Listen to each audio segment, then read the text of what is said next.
Before we jump into today's episode, I just wanted to put a little disclaimer. I was having some audio issues, so thank you for bearing with me, but I promise it's only for a little bit. And this episode is super juicy with all the hormonal help with healthy hormones that you need. So let's dive into today's episode.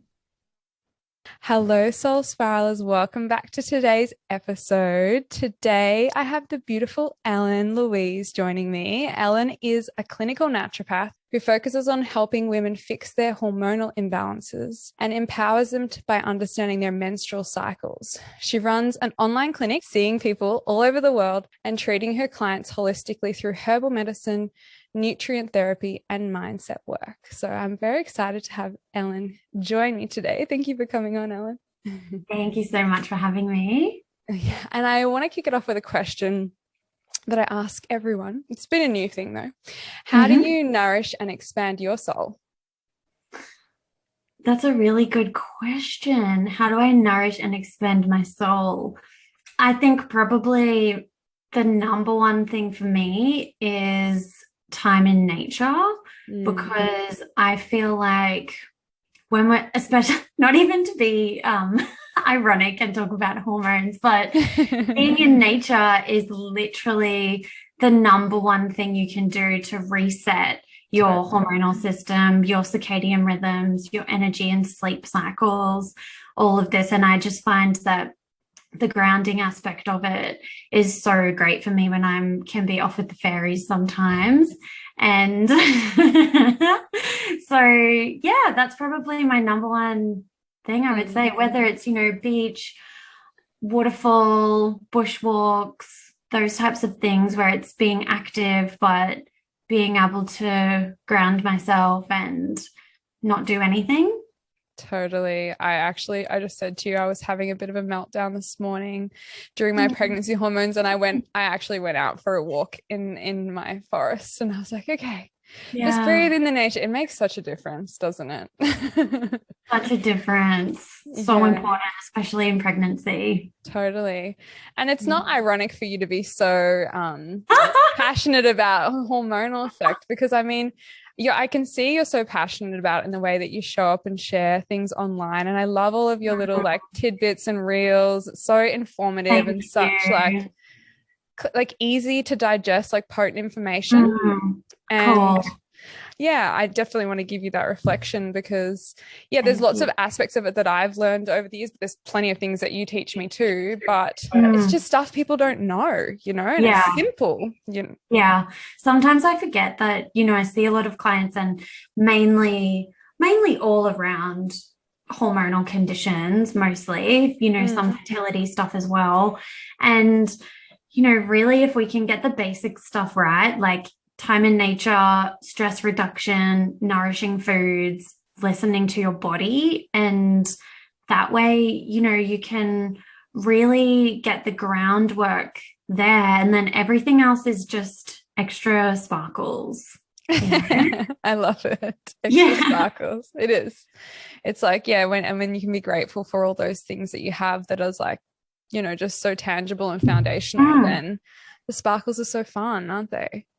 Yeah, but I think people, try so many things, online. There's so much like Dr. Google, all of this that you can buy a supplement for like any single problem that you have in your body. But if you don't have the foundational work there initially, that stuff isn't really going to do anything. And I think that's where a lot of people can go wrong with trying to look after their body in that way. But when they don't know all of the basics, then you can get really lost in it because Dr. Google is just so endless. Totally.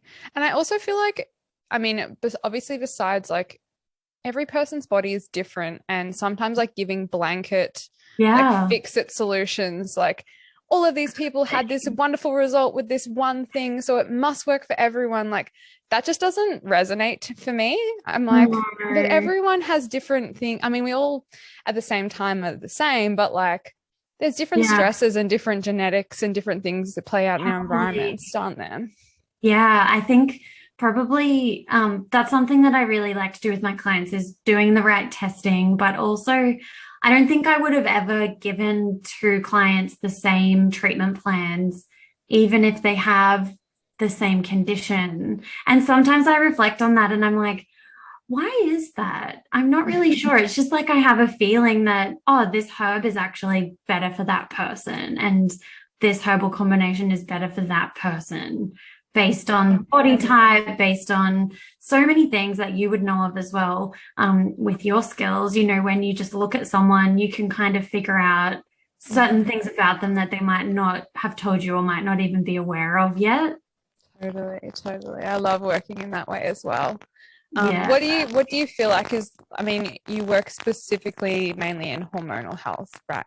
Don't you? Mm. What's the main thing that you feel like draws people to come see you? Are they just like everything out of whack, or are they curious, or it's just at the end of the line they feel like they've done so much stuff sort of going on? It usually can get to that part where they've tried going on, you know, hormonal birth control, they've tried, you know, seeing a doctor or a gynecologist or endocrinologist, whatever it is, Yeah. and nothing's working. Or they're feeling worse, or they're feeling stuck, or, you know, they might be on contraception, but then they want to have a baby, but they don't want to go back to having hormonal problems after. So I feel like you know, I get a lot of people who have sometimes dabbled in natural health and natural medicine for a bit or live a relatively holistic lifestyle. But some people can also be straight from like mainstream world as well and not have any idea about, you know, things in your world that can disrupt your hormones, like what you cook with or what you store your food in or what you put on your skin, and that it can actually really affect so many conditions. And yeah, so I think it's probably a few different things. And usually clients come to me because they've seen a friend who got better from seeing me, or, you know, oh yeah, I get that too. I didn't realize it was a problem. You know, I get my period for 10 days straight and I have to change my tampon like 10 times a day. That's not normal. What? You know, because we don't talk about these things as well. Totally. Yeah. It's like these little taboos.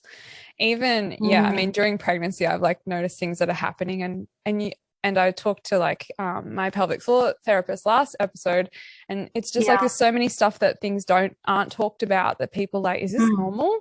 And I think that that's just so normal, like in day-to-day life, from this like constriction of sharing information perhaps about the female systems. And like, it's funny that you mentioned the OCP, because like I just think that's like the biggest blanket diagnosed thing. Just like, you know, we could say celery juice is a blanket thing, but we could also say that the OCP is like a blanket thing. Like, it doesn't work for everyone. Most often the opposite.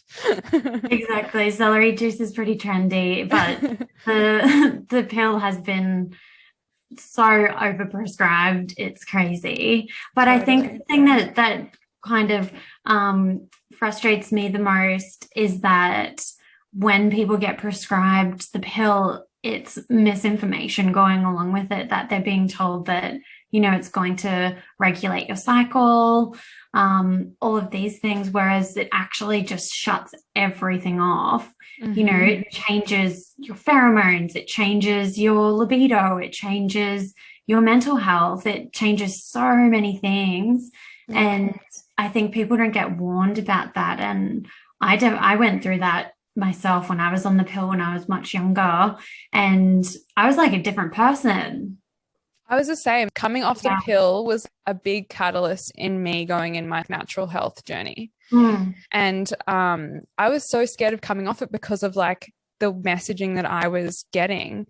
But then years later, and I'm sure like I had some issues going on with this, maybe misdiagnosis of ovarian cysts. And he's like, oh, well, you could just go back on the pill if you don't want to get pregnant now, and it would resolve everything. And then when you want to get pregnant, we can deal with that then. When that was said to me, I was like, this sounds like a big problem. Like that's the thought process. I'll just put this Band-Aid on and we'll figure out the rest when we get later on. It's like, but if that's a Band-Aid now, could that cause issues with me getting pregnant later on? It's just all of those things that are questionable, isn't it? And I think, the rate that the pill is prescribed and then the rate of fertility problems happening now in modern day society is correlated pretty high. The amount of like sperm count is down like 50% compared to what it was in the 1950s, I'm pretty sure. Wow. So it's huge, like for both sides, the amount of chemicals and things that we're exposed to in our everyday life, including the pill, because it's a medication, it's a synthetic type of hormone. And I think a lot of people get told that it's just progesterone and it's just estrogen and, it's just going to regulate the cycle, but it actually puts a big stress on the liver. It depletes the body of B vitamins, it depletes the body of magnesium, so many things. It changes all of the oil production on your skin. So then that's why a lot of people get scared when they come off the pill too, that they're going to get adult acne or never get their period again. And all of this can be true. Yeah, well, it was true for me. Yeah, I came off the pill, and then by the end of that year, I had like severe acne. I was like, yeah, but coming off the pill was really enlightening for me because I had a lot of brain fog and massive anxiety being on the pill. And coming off the pill, I still had anxiety, but my panic attacks stopped like that. Like coming off the pill. It was crazy. I was like, oh my gosh. And then obviously I went down the naturopath journey with my skin because I was also having like pain at ovulation. And so then I like got a scan done, and then the person that was like doing the scan said that I had a cyst on my ovaries and they wanted to refer me to a specialist. And so then I called up the specialist, and during the phone conversation, they were prepping me for surgery. And that was just like a massive red flag for me. I was like, no, this is not the, like my intuition was like, wheel, like you haven't even seen me. You're already telling me I'm going to have a keyhole surgery before you even looked at me. So that was like a big thing. Then I just like went hardcore into juice fasting and like did all this fasting, and I really fucked the medical system off. I was like, no way. Like I don't care if you think I've got cysts on my ovaries. I'm not going down the pathway that you guys are taking me on. And then I left it for like a couple years. I went traveling, like my symptoms kind of like subsided, but my skin was always an issue still. I got back from traveling and I thought, oh, Kristin, maybe you should go get this checked again. I went back in and I had a scan, and they were like, yes, there's still a cyst on your ovary. They like said all this stuff. And I was like, fuck, I really thought like I'd made progress. So then I went and saw a gynecologist rather than this other. I went through like a different system, I think, different doctor. So the doctor gave me such shade for not like pursuing it originally. Went to this gynecologist and he's like, oh, you don't have a cyst in that ovary. You've got a cyst on the other ovary because that's the ovary that you've ovulated out of this month. And that's just the normal cyst that comes, and that will be bled out with your period. Totally.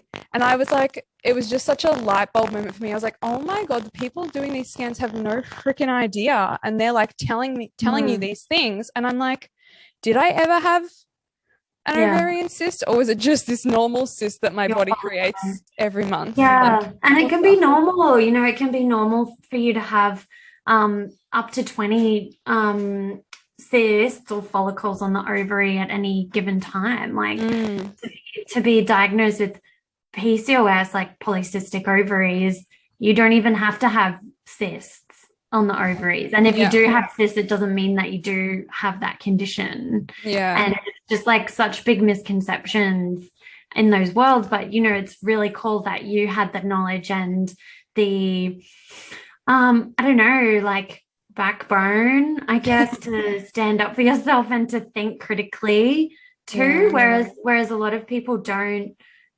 know those things, and then they just go in for that surgery, and then that's going to cause more problems down the track, plus the stress that goes with it. I'm sure it was pretty stressful for you. Totally. I was seeing like an acupuncturist who was like a Chinese medicine doctor not long after I found that out the first time, and so I just like went hardcore with him because I really trusted him, and he helped me with a lot of my like symptoms. My skin, though, that was just like an ongoing thing until I fasted pretty much. But yeah, it's wild. It's wild. And I've had friends that have gone and done the surgery and then found that there's like nothing wrong or like being misdiagnosed. And this was something that you were posting about. And I was like, Ellen, come on my podcast, because it just like resonated so true for me that there's just such like little clear information and things. It's this blanket thing, like, oh, it must be this because of these things. And it's just crazy that it just takes education, doesn't it? Yeah, from the right places as well. You know, when especially with PCOS, it can be such a umbrella term that people can get diagnosed, you know, without any blood tests even, which is not correct. And then put on the pill, put on metformin, which has so many other side effects. And then it just becomes this big cocktail of medications, because then, you know, they get constipation or diarrhea, then they'll go on Movicol or something else to help move the bowels. And then they'll go on this because they're iron deficient. And, you know, it's just like this big cycle. And once you get into that, you know, some people, I see clients who have been on the pill for like 25 years and they're coming to see me to come off, and you know, it's huge. Or they've been chopping and changing, going on the pill, Mirena, copper IUD, the rod, the like all of the different ones. Yeah. And it's all synthetic. And I guess the problem, just how you said about the anxiety, because I feel like that's a really common one when people are on the pill. And because the pills are synthetic progesterone, it stops the production of your natural progesterone, which is like a natural antidepressant and anti-anxiety and a nice sleep hormone as well. So if that's completely being blocked, the synthetic progesterone sometimes does the opposite of what your natural progesterone should do, which is why it's so common to see depression and anxiety on the pill. Like, I'm pretty sure there was a study that showed that when you're prescribed the pill, you're 50% more likely to be prescribed an antidepressant than someone who's not on the pill. Wow, that is crazy. Yeah. Oh my gosh. And like, it's such like a present like illness, let's say anxiety and depression in our current age. Or maybe, I don't know if it's because we talk about it more, but like I can imagine during the war, it was like more from a male point of view that maybe wasn't cared for. But now it's like this deep feminine anxiety driven kind of world we're living in. It's really, most people, like at least 80% of my friends, I would say, how to deal with anxiety, you know? Yeah.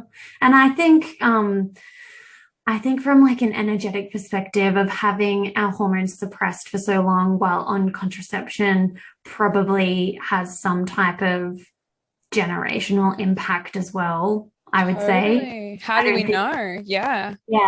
We don't know what it's done, like, because how many generations has it been around? It's been around since like the 60s, 70s. Yeah, about that. So like, that's really only like maybe one generation thus far, maybe getting to two. So it's like, how do we know what it's going to do in the future? And there's also, I mean, there's so many other things, isn't there, that affect our hormones in our environment now. Yeah. I 100%. I saw something yesterday, might have been something from Alex's podcast, that he had one of the additive ladies on, and she said that the average female leaves the house with 160 different like disruptors on her. Yeah, hormone disruptors. That's crazy. Like, that's insane to be living the way that I live, but like that's so normal for so many people. Yeah, well, even in, you know, even I probably like my biggest enemy of all of these would be perfumes and fragrances, because it's such an unregulated industry, just like the beauty industry in general, which has, you know, so many deep-seated issues anyway of beauty industry trying to make people buy things to be more beautiful when we're just naturally beautiful anyway. And, you know, but the perfumes and fragrances, if you see fragrance on a list of anything, whether it's like shampoo or body wash, the fragrance, even if it says natural fragrance, that can be made up of up to 200 different chemicals that can be endocrine disruptors as well. So it's pretty big. And then, you know, we're spraying it on our neck, near our thyroid, which is just absorbing stuff straight away. So it's pretty full on. Yeah, How much I can smell as soon as it's like a synthetic fragrance. Even I ordered something the other day and it was like a pure, like organic thing. And then one of the products they had in there had fragrance in it. And I was like, are you joking? Yeah. Greenwashing. Yeah. Totally. Total greenwashing. Yeah. Get influencers to support and then greenwash. Yeah. Yeah. And even, you know, with the marketing stuff in the beauty industry, because it's totally unregulated, there can be one ingredient. This is the same in cleaning products and all of that too. There can just be one ingredient that's organic and they can put organic on the front of the label. So you just can't trust any of those things. And it's just better to make your own and use essential oils and use these things that are good quality anyway for putting on our body. But yeah, really thinking about like, yeah, if we're putting on over 100 to 200 things on our body every morning, like, do we really need all of that? Yeah, that would take a long time to like do those all individually as well, wouldn't it? So do you feel sorry, go ahead. Oh, I was just going to say one more thing about perfumes. Yes. And did you know that in a lot of IVF clinics, they ban the use of perfumes and fragrances as well because it actually disrupts the embryo production. I'm not surprised. Just another reason why, you know, if anyone's on a fertility. But yeah, and I even like aerosol, like deodorant sprays. Oh, I cannot deal if someone sprays like fragrance or aerosol deodorant spray. Like you can smell the toxins in it. Is how I feel. Yeah. Gives me a headache straight away. Yeah. But it's all of those because the things that make the perfume stick as well are the phthalates, and that's what is also the endocrine disruptors, like the ones that actually mimic like the estrogen in the body. So then that raises the estrogen levels and can give you migraines and endometriosis and all of this linked to that. Wow, endometriosis is coming so much more present in like the way that we talk about things, but how many people are doing these things and wouldn't even realize that it could be leading to that? Yeah, I know. That's what's hard about it because, you know, in mainstream world, all of these things are so normal. And I guess like same as you, my network is full of people who do things similar to me, who live in a similar lifestyle. And then when I hear that, people have all of these, you know, perfumes and deodorants and fragrances and all this stuff, it's like, whoa, this is just like number one thing that's so easy to get rid of. That's such a good benefit to your health. Yeah, there's so many alternatives. And I would think then not just the fragrance in terms of perfume, but also like anything that's like fragranced in our home, like cleaning products is the other thing I think of would be also disrupting our hormones. Good one. Yeah. Because I think the cleaning products, you know, a lot of people don't realize how much it actually stems to. It's not just like what we wipe our benches with, but it's everything from like I said before about air fresheners and laundry detergent, because, you know, you're wearing your clothes all day, then you're in your sheets all night. So any fragrances or any of those endocrine disrupting chemicals, which is so common, is just on you constantly. And, you know, your skin is the largest organ essentially, so it's absorbing a huge amount of what we put on it. So not only are topical things important, but everything that's going on us in other areas. So yeah, the cleaning products are a big one.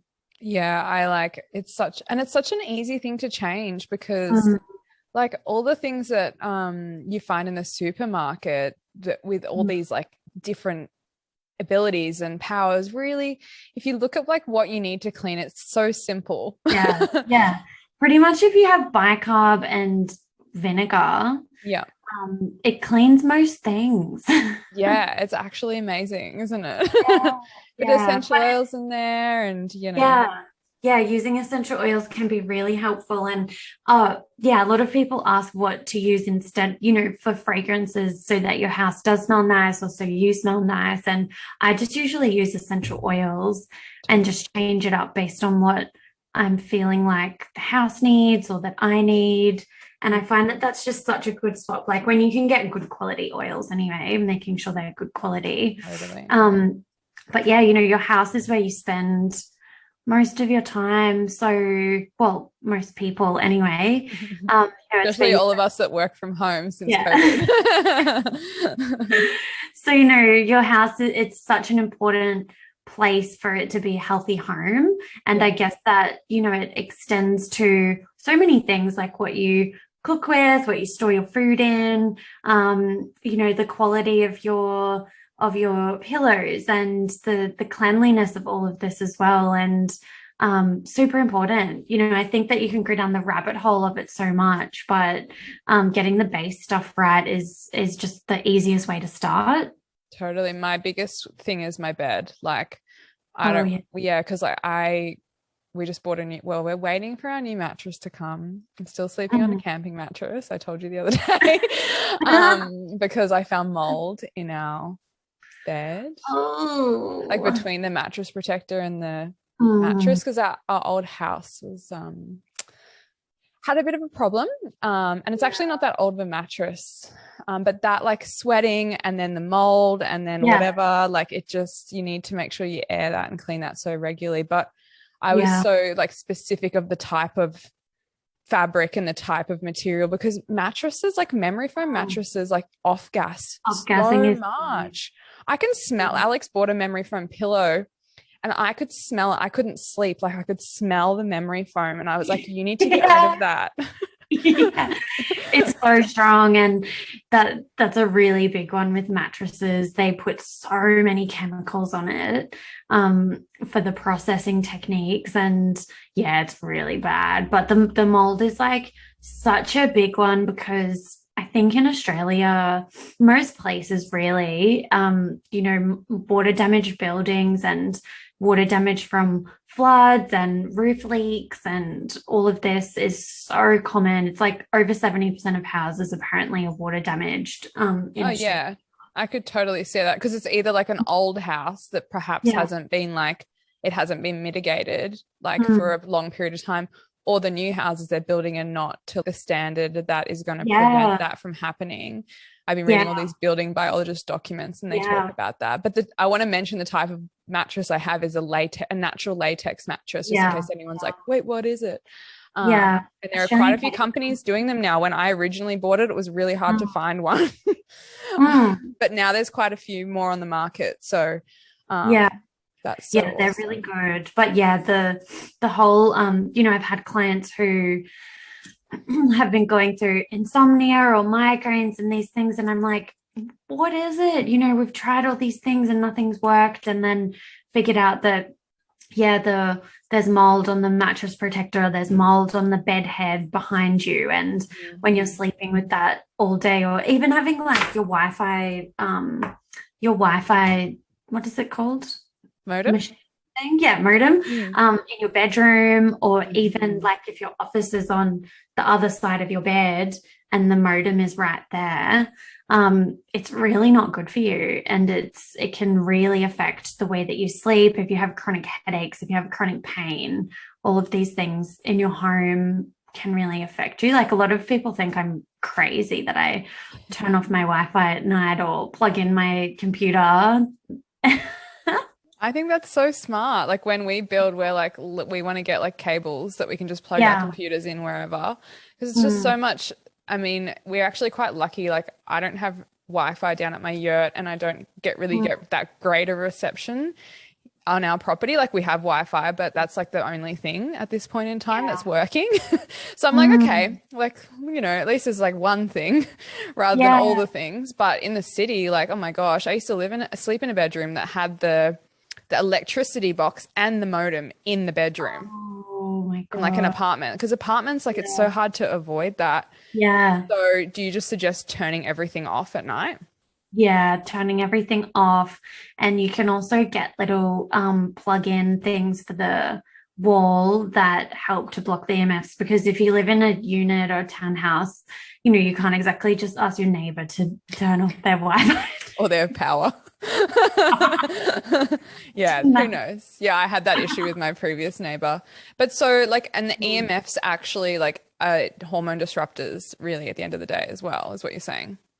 Yeah, and the EMFs can also increase the growth of mold spores as well. So That's they find that, yeah, it's really full on. Like, like you've obviously been in the wormhole of the mold and building paper, but yeah. it's like, yeah, when I went through that wormhole, I was kind of like, I can't live anywhere. What am I going to do? Yeah. Because it can be so overwhelming. But I think that taking the small steps to, yeah, just like all of the other stuff that we've spoken about already that can affect your hormones. But I don't think there's exactly that much like clinical evidence behind EMFs and hormones yet, but I think that the way that you experience it symptomatically, and a good test that I say for my clients, if they feel like they're getting affected by mold in their house or by EMFs, a good test is just to literally go on a camping holiday and get away from all of it for a good 3 days, and you should notice changes. And that can be from anything from, like I said before, like migraines, pain, but also skin conditions is a really big one. So people with acne or eczema or psoriasis, the EMFs can and mold can really affect skin conditions too. That can be a huge one.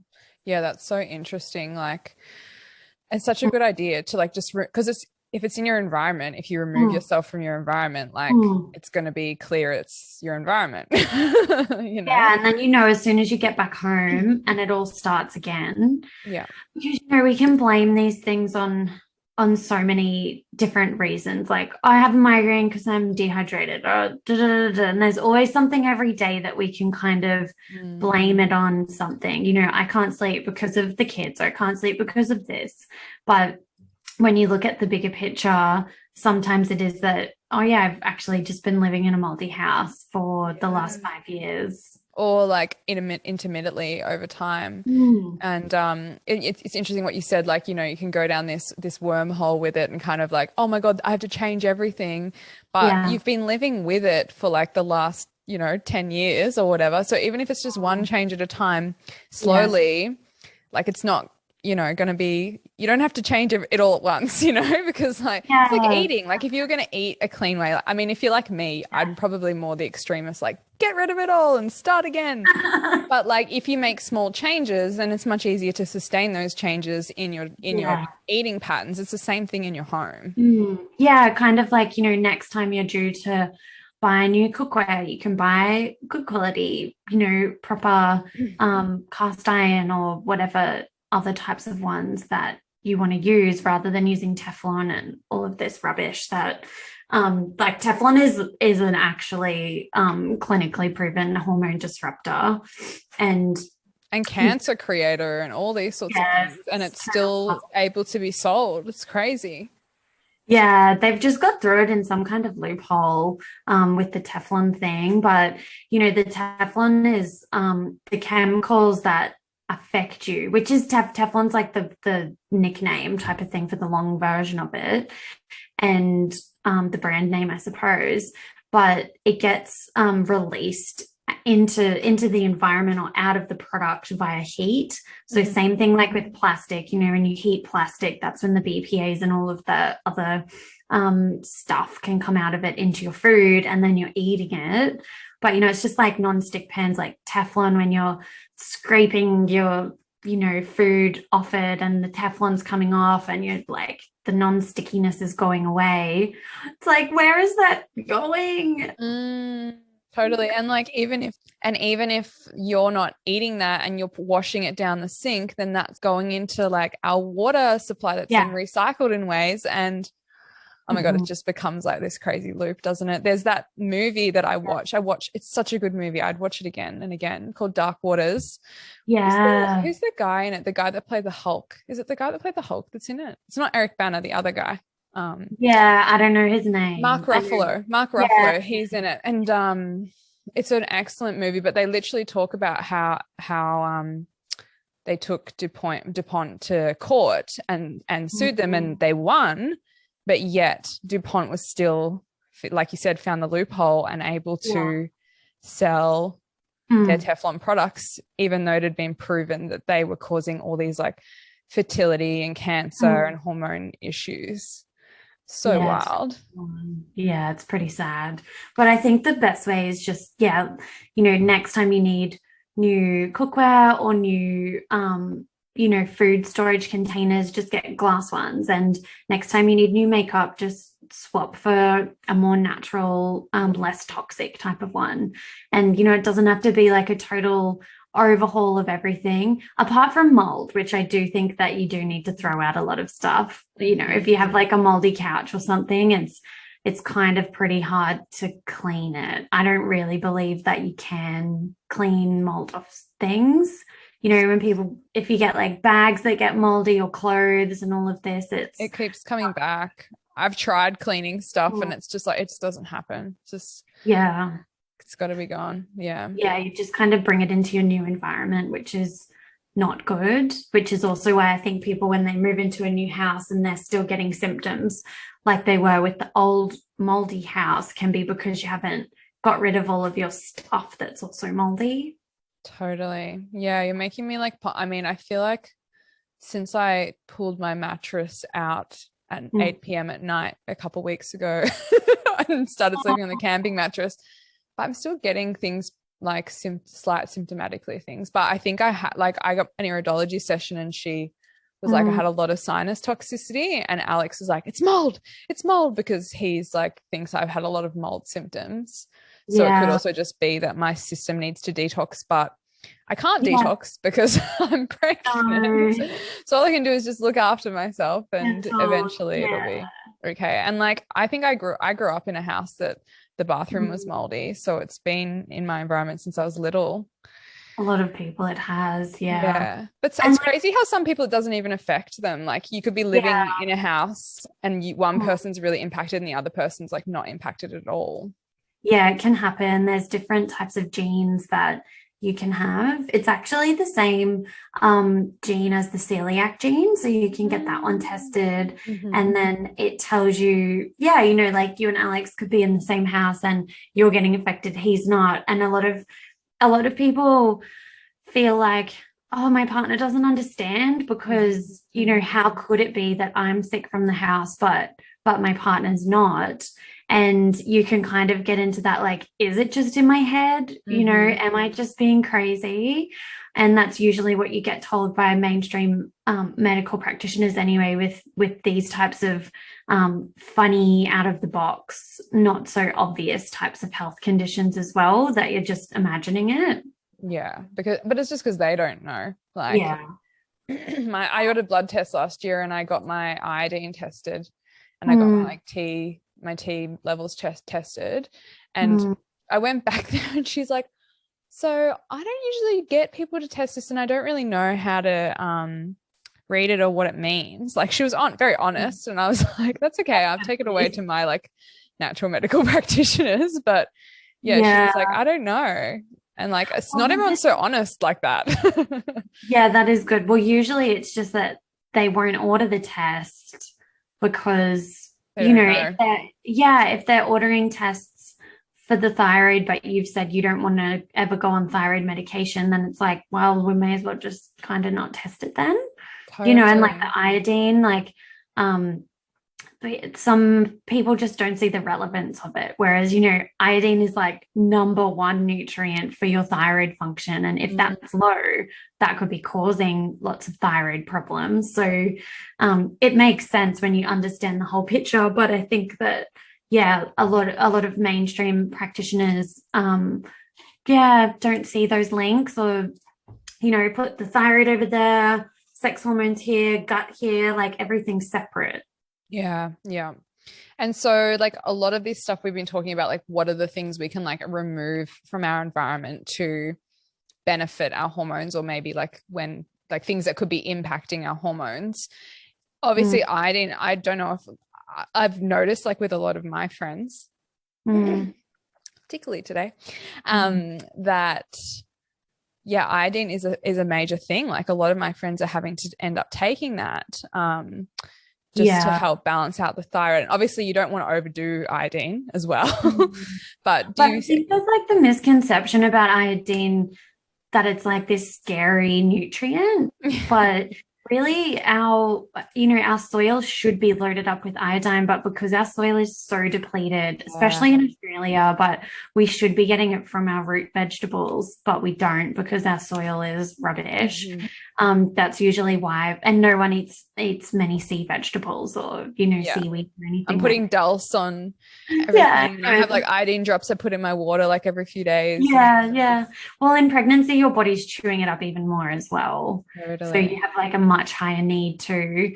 But I think that it's so important. That's definitely one thing that I always get my clients to get checked for iodine, because it's also really important for your progesterone production as well as your thyroid support. Yeah. And if you're low, it can lead to things like hypothyroidism and all of this. Yeah. Are there any other things that you suggest like incorporating or like introducing into, obviously it's dependent from person to person, or are there any other testing that you recommend to be able to figure out if they need to introduce more things in to help balance the hormones as well? Yeah, I usually do pretty comprehensive testing. So getting things, definitely iodine, comprehensive thyroid testing, because usually only your TSH will get tested, but it's just not really enough. The TSH is just a kind of clue marker, and sometimes it can be the last one to go out of balance. So I usually get T3 and T4 checked as well. Then I like to check all of the iron, B12, zinc, copper, all of these nutrients, because, zinc is such an important nutrient that regulates over like 300 different pathways in the body. And I think it helps with mold as well, from what I was like reading about it. So I am taking that. So that's the one thing That's probably my favorite nutrient, because it just can literally help with everything, your immune system, progesterone, thyroid. It helps with your hydrochloric acid in your gut. So, if there's any gut issues, it's always really important to get all of those nutrients checked. You can be eating as much as you want of all the foods, but if your digestion and your gut health isn't right, then that can be a really big speed bump in the way. Yeah, totally. So I usually like to get those checked. Hormone testing, definitely. Blood sugar levels checked, definitely. Insulin levels, which links in with the PCOS as well, that need to get that checked. And it's just so important, because a lot of people kind of live life suboptimally. And it's the same with the blood tests. You can say your iron levels should be between like 50 to 200. If your levels are at 51, then it will just get ticked off and you won't get a call back from the doctor. Totally. Whereas I think that that's not great. I think that's not really high enough, and you want to be in the optimal middle of the range, or high middle of the range, so that you have good stores of all of these nutrients. Because if you get sick or stressed or any of these things, pregnant, your body has to use up a lot more of those nutrients. So being right on the edge of being deficient is not optimal, and you can definitely have symptoms being suboptimal rather than deficient. You can definitely get symptoms from having suboptimal iron levels and all of this. So having someone like doing the right testing, but then having someone to read them properly, I think is important. Yeah, totally. Because also a lot of the people that get tested are often sick people. And so their like average markers are not always maybe the most optimal, like you're saying. Exactly. Yeah. So it's like the iron, the reference ranges are based around people who get the tests done. But most people who get their iron levels checked are usually people who have symptoms of low iron in some capacity. Yeah. So it's based, definitely. That's definitely true. So important. so Yes, important. definitely. And like preventative health, not just waiting till something goes wrong, you know? Totally. And that's why all these like disruptor things in your home and your Yeah. cookware and like not using plastic where you can and like water, I think just think about like water bottles and like so many Yeah. like funky water bottles out there, but there's a lot of plastic water bottles out there. I'm like Yeah. stainless steel or glass all the way, you know? And a lot of those like fancy water bottles are coated with the linings, linings Mm. to make it, I don't know, stay cold for ages or something like that. So yeah, it's glass and stainless steel, 100% for everything in the kitchen. Yeah. I Do you turn the Bluetooth off in your car? Yeah, Like I do. back to the EMF thing as well? The cars are like a little EMF hub. Because Yeah, it's like, just bouncing around you. yeah, well, it is. And AirPods, all of this business is like such high EMFs. If you've seen those videos where they put the EMF detectors next to the AirPods, Hmm. um, compared to like wired earphones is Yeah. so different. But yeah, that's why I think that with clients, like thinking about what they do for their work as well. And if someone's working in their car all day and on their laptop in their car, meetings, car, driving, on the phone all day in the car, or just on the phone all day, having AirPods in or something like that, it's a lot of exposure to the EMFs. Yeah. And I've seen headphones that have like this plastic tube Yeah, that then like yeah, takes it away from your ear. So it's corded headphones, obviously, not yeah, wireless ones. yeah, But they're so cool. I have to try and they're find good. I think find they're them. called air tubes. Air tubes. Yeah. Yeah, I've got some that I don't think I have them here to show you, but they're really good. And because I get quite sensitive with any Bluetooth, like I've got my noise canceling headphones, but I always have to have them corded in Yeah. because I don't know, just as soon as I don't know if it's like psychosomatic even, but as soon as I have them on Bluetooth, it's like headache. Yeah. Your awareness is higher than your Yeah. acceptance there. Yeah. Maybe, or maybe not. Maybe, or it could also be, it's not all in your head like they tell you. Yeah, yeah. But when you're doing something for your health and going for a run, just having the AirPods, yeah, I just am a massive no to that. Yeah. I have Mm. some fun questions to ask you, Ellen. Oh, please. What is your sun, moon, and rising sign? I know that we spoke about this the other day and I've already forgotten. So Mine is I am Gemini sun and moon, oh yes, yes. and I'm an Aquarius Oh rising. yeah, the Aquarius rising. I Yeah. love it because I'm an Yeah. Aquarius. So it's like Free lots thinking. of signs. Yeah.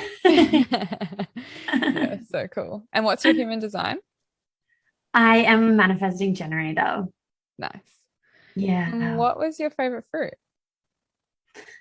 My favorite fruit, probably some type of berry, like raspberries, blueberries, all Yeah. of these, but I like them when they're cooked, like stewed and Oh, apples, that type of thing. Yeah, I love that. I'm all like warming food type of person. totally. Get Yeah. it. If you could return to one moment in your life and re-experience it again, what moment would you return to? Um, it would definitely be back in India.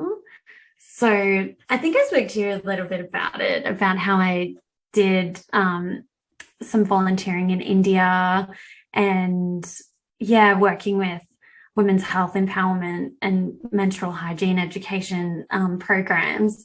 And so we would be out in the villages. And I just remember this one village that we were in that just had this beautiful temple. And it was kind of like this, yeah, a bit of kind of out of body experience being there the first time. And I've kind of returned there a lot in meditations and all of this. It always takes me back there. And it's just this beautiful white, open temple that has nothing around it. It's just in the middle of nowhere. There's like a cow there and that's about it. And just, beautiful artwork on the ceiling and just so calm and just really like an interesting, different feeling that I've never felt being somewhere before. So I think probably my first time being there, that would be a cool thing to experience again. Yeah, it's like almost like that spiritual awakening, like Kundalini, like energy where you're like, oh, there's something greater than me here. Yeah. Might Yeah, not it was even be the really first cool. time, but it's just that feeling. I felt that when I went to Sistine Chapel actually Oh, in wow. Rome. That's I was like, interesting. wow. It's just I don't know. I was like, I understand why people convert to Christianity in this Yeah. moment because it's just you just have this sensation in there. It's really epic. Reminds Yeah, me I'll of that. send you a photo of the temple so Please you can do. like visualize. It sounds beautiful. Forest or the ocean? I would choose the forest. Yeah. You're like a little So, forest fairy, so really. grounding. Yeah, forest. Or the air sign. Like me. Yeah. What plant or flower are you working with the most at the moment? Um, Something that always sticks with me. I don't so much use it with my clients. This is more personal use. But one that always comes up for me is a bushflower essence, Silver Princess. And so it's a type of eucalyptus, and it's all about life direction and purpose, Mm. which is really cool. But it's just so interesting. My cousin's a kinesiologist, and whenever I get a reading from her or any other type of practitioner who works with bushflowers, with bushflower essences, it just comes up every single time. Like Nothing else. even if I pick up my deck of bushflower cards, I'll always pick out that one, like guaranteed. I love And it. it's just wild, like how connected it is. And sometimes I'll see the plant out in nature, and it's just such a beautiful flower that it's just almost like glowing. And I think that it's, yeah, just Talking really to you. kind of, yeah, Oh my yeah. gosh, I love it. Mm. That's such a cool answer. What's your favorite crystal? I would say I've got lots of selenite around my house, and I think it's a really nice cleansing, and I like the kind of the structure of it. Yeah. I like how it's quite fragile. Yeah, it's beautiful. Mm. Very soothing for the sleep as well. Yeah, I do have one in my room. Yeah. And if you're an animal, what would you be? I've always connected with a deer. I'm Yeah, not too sure why. It's kind of one of my spirit animals, definitely. so cool. I love it. And is there Yeah. any last words or summations you want to leave the listeners with today? Uh, I think the main thing that I like to express and kind of nail in is that if something doesn't feel right in your body, then you need to listen to your intuition because it's usually right. Mm. And you know your body better than anyone, any practitioner, anyone at all. And so you need to listen to your intuition in that way. And if something doesn't feel right, you should get it checked out. Don't wait until there's the crisis. Preventative medicine is the best. And being able to maintain your health is much easier than having to start from rock bottom. Mm. But even if you are at rock bottom, it's not that it's too far gone. There's always someone to support you. You just need to find the right person and have the right team around you. And sometimes you do need the team. Sometimes you do need more than one person around you.